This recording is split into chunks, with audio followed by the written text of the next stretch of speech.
गोष्टीच्या कट्ट्यामध्ये आज ऐकणार आहे गाढव आणि कुत्रा ही गोष्ट. एक मालक आपलं गाढव आणि कुत्रा घेऊन जात असतो. तो गाढवाच्या पाठीवर खाण्याचे पदार्थ ठेवत असतो आणि ते तिघं जात असतात.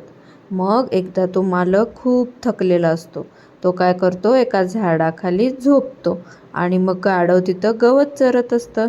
मग कुत्रा त्याच्या जवळ येतो आणि त्याला म्हणतो की तुझ्या पाठीवर जे खाण्याचे पदार्थ आहेत त्यातले थोडे मला देशील का रे, मला खूप भूक लागली आहे.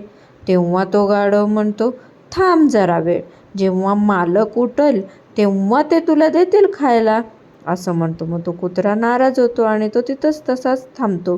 ते गाढव गवत तिथलं चरत असतं. तेव्हा तिथे एक लांडगा येतो आणि तो हळूहळू येतो आणि तो गाढवाच्या जवळ येतो आणि गाढवावर काय घालतो, झडप घालतो आणि मग तो गाढव ओरडायला लागतो. तो त्या कुत्र्याला म्हणतो, मला मदत कर ना.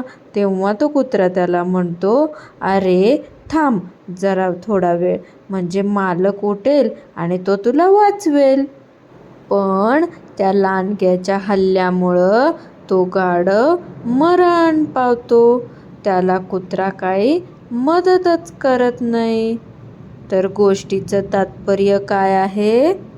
दुसऱ्यांनी आपल्याला मदत करावी वाटत असेल तर आपणही दुसऱ्याला मदत केली पाहिजे. गोष्ट आवडली असेल तर लाईक करा, चॅनल सबस्क्राईब करा. थँक्यू.